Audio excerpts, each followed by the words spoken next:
And that line that Pagano's taking removes the air from Rossi's front wing right at the corner exit. Rossi has to breathe it right there, and you see Pagano just pull away in the corner. Sato 1.5 back, holding at 1.5. Let's not lose sight of the fact they're lapping at 220 miles an hour with 5 to go in the Indy 500. 3 and 4 is all I can say, bud. Then you'll have to come back for 1 and 2. Rossi stiffening the rear bar, softening the front bar. They're Further pulling back, away. it's side by side with Will Power and Ed Carpenter. They're starting to creep away from Sato. It's a battle now between the front two. Rossi's best corner is off of turn 4. That's where he's able to stay the closest. Pagano protects the inside. 10 miles left. Plus 1.5. Still holding at 1.5. Simon Pagano went the entire 2018 season without a victory. It was a drought. He actually only had 2 podiums. And for a champion in the NTT IndyCar Series, that's highly unusual. He broke that drought with good spirit and an awesome drive in the rain at the Indy GP 2 weeks ago. 10 miles to go. this Coming is up as on close 3 as to Rossi's go. been. This is his best chance so far. No pressure still. 3 to go. Oh, he pops out way early. Could that be the finish at the line? He's Still ahead. there. 3 Still to there. You're all go. clear. Rossi makes it stick. Now it's Pagano's turn to hang Plus 2 on. and pulling. Pagano's got to Now recover plus 4. and not You let got the Sato bus. get by. Rossi's gone. Rossi has gone. Sato right there. He's got to recover, draft back up. Come back on that rear bar now and turn the lead. Good information from the spotter. You've got to adjust the race car for clean air. Rossi now tuning that his was car, a- and here comes Pagano. That was a big turn 3 by Pagano.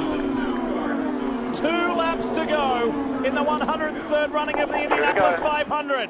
Is it going to be Rossi? Is it going to be Pagano? Gearbox. That's your gearbox making the move outside.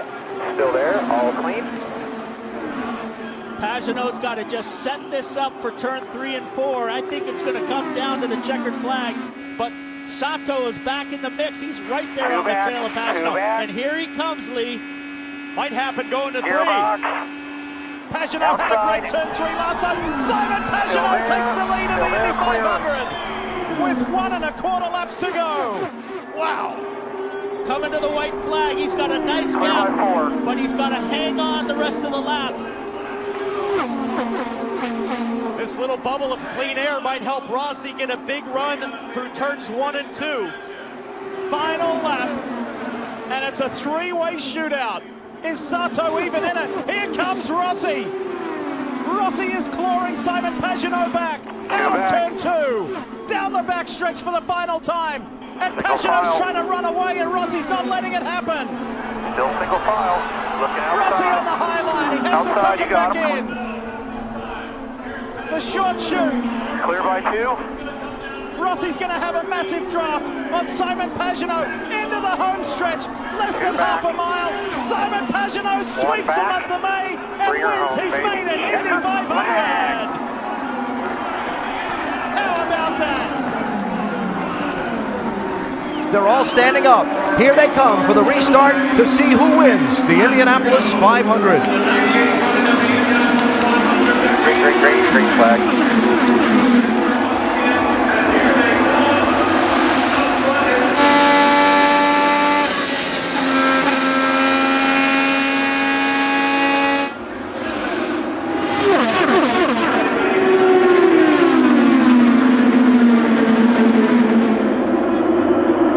Marco Andretti had to hesitate when he couldn't get clear of Castroneves. You heard him with the quick downshift, and he was able to defend his position in line. And he caught right back up to Castroneves. Hunter Ray has a very fast car. We'll see if he can hold off going into turn 1. And will he defend the position? Scott? There's your answer, down low. Castroneves looking for the race lead.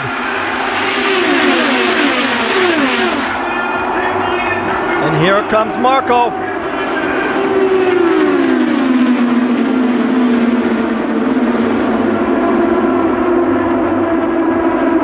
Two teammates in second and third place. Hunter Ray challenged by Marco Andretti to turn 3. Oh, that's close. That's exactly what Castroneves That's what he needs. wants. Castroneves needs the two of them to fight relentlessly to give him just enough room. Now we have 4 laps to go. The defensive line down the front stretch, but Hunter Ray looks to the outside.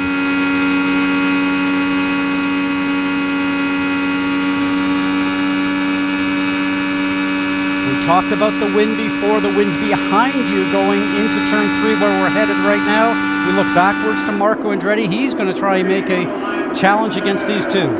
Hunter Ray almost clips the grass for the lead. He's pulled it off.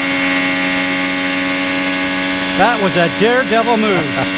Andretti peeks to the inside, but the door is shut for second place. 3 to go, 3 to go.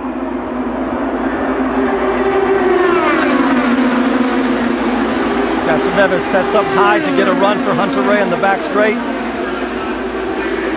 And if these drivers tangle, Munoz is 4th, Montoya is 5th, Kurt Busch is 6th. Hunter Ray going all the way down to the bottom to try to break the toe.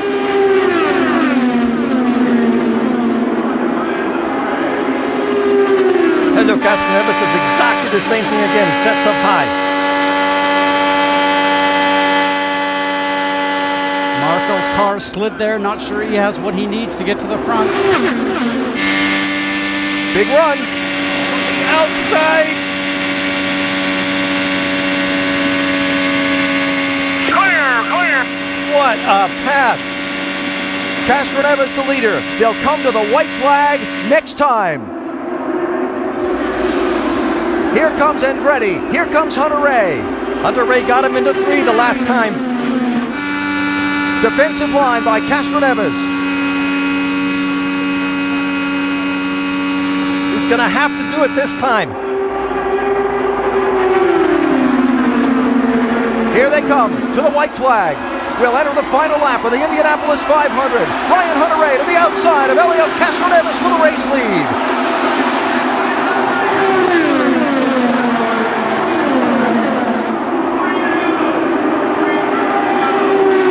That kind of drafting warm up the photo finish cameras. Half a lap to go.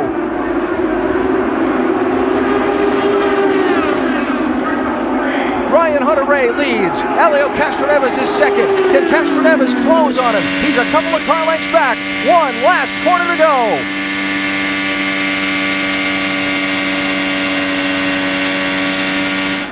Checkered flag is in the air. Here comes Castroneves.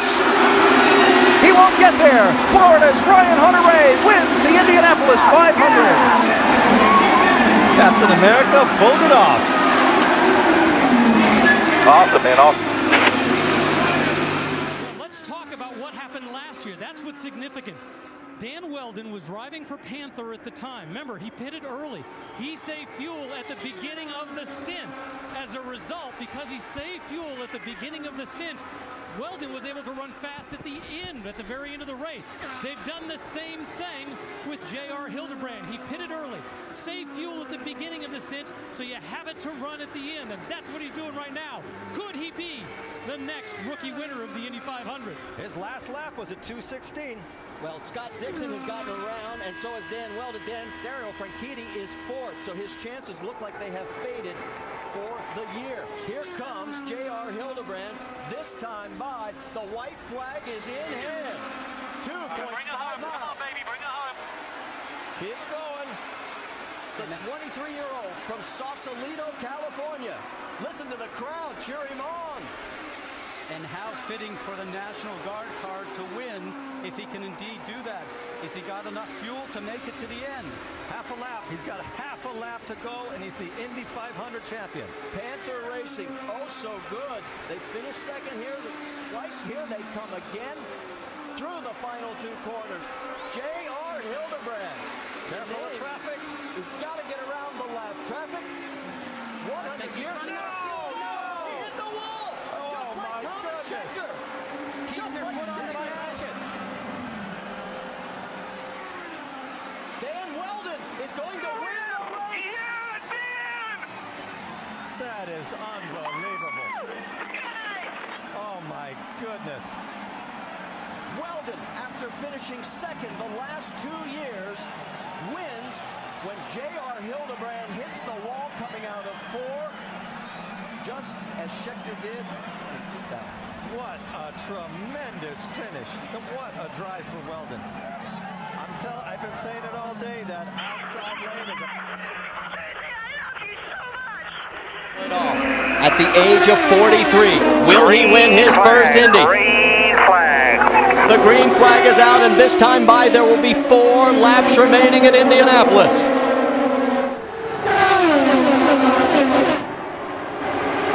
And look at the traffic behind him. That's Marco, 4 cars back. That's lap vehicles in between. Is that Herta in a second position I've seen right now? I don't think so. It's Brian Herta in the second position now. Yes, it is. It's a team car. He can help Michael win this race if he can just hold that line. It's Marco in the second place. He immediately gets out of the way. Marco's going by on the outside. Brian Herta's going to tuck right back in. Then it's Hornish. And the 4th car in that freight train is Sam Hornish. The crowd is going nuts. They're jumping out. I've never seen the people this excited my entire life. I wish the fans could look up and see what I'm seeing. Now, how dirty will Michael be to hold back his son? Marco's going to take a look on the outside heading into 1. We haven't seen that since 1991. Oh my gosh, Marco Andretti, 19-year-old sensation.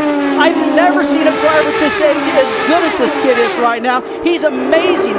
The talent is on. Here comes Hornish on the inside. 3 to go. Look at Michael. He was trying to hold back Hornish so he would not have a chance of getting anywhere close to Marco. It looks like Michael's hopes for victory are dashed again. This time by, there will be 2 laps to go. The Indianapolis 500 has become the Indianapolis 5. Will it be Marco Andretti or will it be Sam Hornish Jr.? Hornish coming after him. The margin at the stripe, half a second.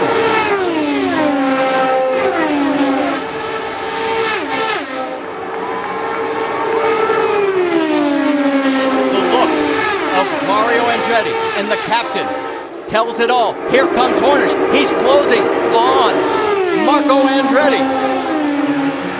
Oh, this does not look good. Oh, Sam should have waited. He should have waited until the front stretch. It may cost him dearly because this time by, it will be 1 lap to go. Just listen to the crowd as they come down the front stretch.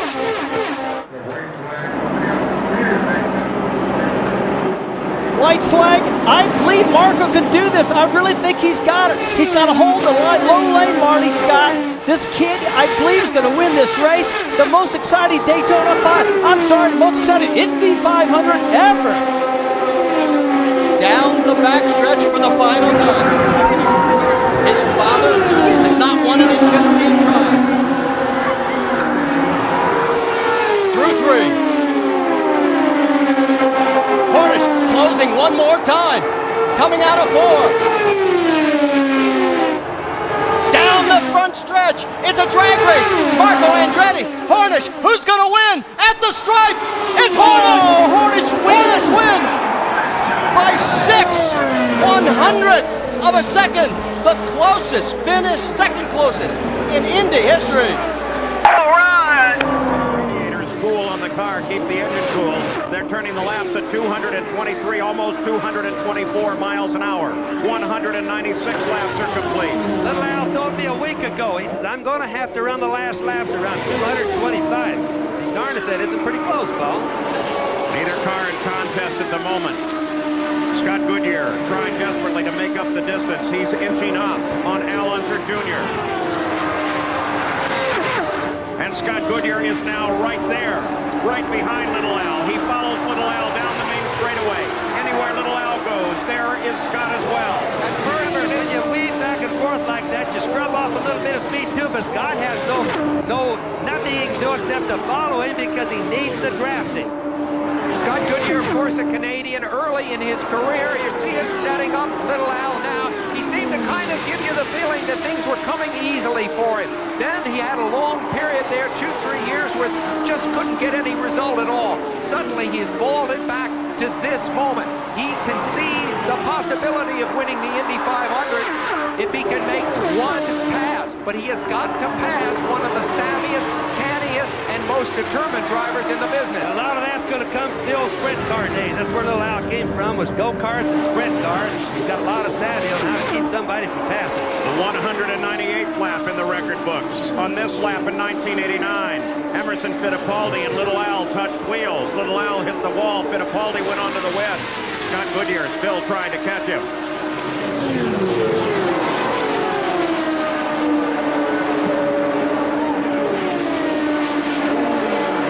Right now, there's no traffic involved in front of him, Paul. This is what got him the last time. And Al Unser Jr. sees Dwayne Sweeney's white flag. 2.5 miles. One more lap to go. If Scott Goodyear has a chance, the time is now. Don't forget 10 years ago, John Cox and Rick Mears raced on the last lap for the finish. John Cox won that one. That was experience over Rick Mears' relative inexperience. Will that happen again here today? They're on the backstretch. 223 miles an hour on the last lap. No traffic involved.